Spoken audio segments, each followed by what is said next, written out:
Thanks for staying for sports, and we start in Bozeman, where two Montana State basketball standouts are keeping their basketball careers going over in Europe. Fallon Frigi, the 2019-20 Big Sky Conference MVP, inked with Mark Basketball Club of Kina, Sweden. The 2018-19 Newcomer of the Year, Claire Lundberg, also signed with the team in Sweden.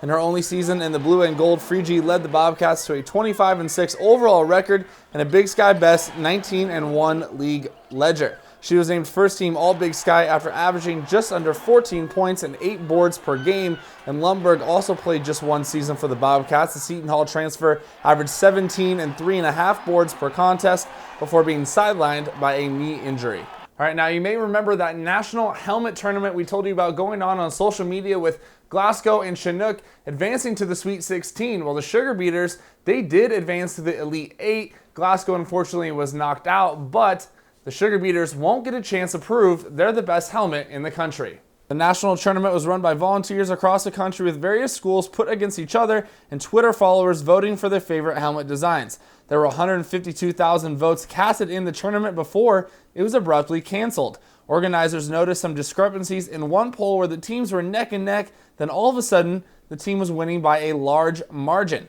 By Friday morning, it seems several of the polls were tampered with, and the national tournament tweeted, "We don't believe we can continue in the spirit of fairness and fun," and then they decided to cancel the tournament altogether. So as for the Sugar Beaters, Elite 8 for this year, it will be as far as they get the chance to go, and the organizers said they hope to have this contest again next summer, since it was just a nice break and distraction and a little bit of action in the sports world. So hopefully that's the only tampering we see in any voting this year. But now to some baseball. This weekend is a busy weekend for baseball in Bozeman. You got a big tournament at Heroes Park in Billings, Pertsfield, and Dealer Park hosting teams from multiple states. Good to see some baseball in Dealer without the Mustangs there. But what about the little guys as well? Little League is back in full swing, and SWX Montana's Alex Eshelman was there for week 3 in Bozeman. Check it out. Let's hustle out. One team was pretty confident that they'd get the win. How many runs do you guys think you're going to win by today? 5. I'm betting 5. I'm betting 3. 5. And the other? Well, they had mixed predictions about the outcome. Do you guys think you're going to win today? Yeah. Yes. No, I don't think so. Maybe. They're too old for us. They're such old ladies. But both the Aviators and the Isotopes made strides in Game 4 of the season. Teammates cheered each other on, and so did the fan base. Who's your favorite player? Joseph. How come? Because he's my brother. Even though bad weather cut the game short, a tip of the hat was exchanged, and ultimately the Isotopes finished with the win.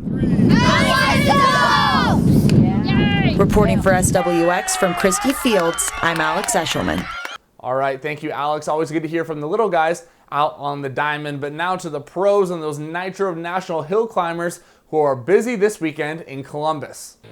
This year's event features an extra day of action on Sunday, but Saturday is the primetime day for the riders and the fans. The X-Climb started in the afternoon, and then different classes of hill climbers took their shot at the hill until the main event starts around 9:30 and 10 o'clock. But of course, that night also is all capped off with a huge fireworks show, making for a special evening for the fans and local competitor in the 700C class, Nick Beer.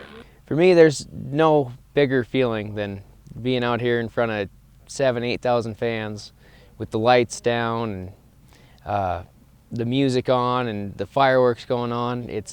What an amazing experience, and it's probably one of the coolest things I've ever done. Also returning this weekend, just a reminder, is Dirt Oval Racing at Big Sky Speedway and Electric City Speedway. At Big Sky Speedway, the season will open with their Montana States Midwest Modified Tour featuring B-Mods, A-Mods, and Street Stocks. Speedway says they've been partnering with Riverstone Health to create a safe plan to get back to racing with fans in attendance. And we'll have more for you tomorrow night from Big Sky Speedway in the Sportscast. But for now, that's your look at sports. We're back after this.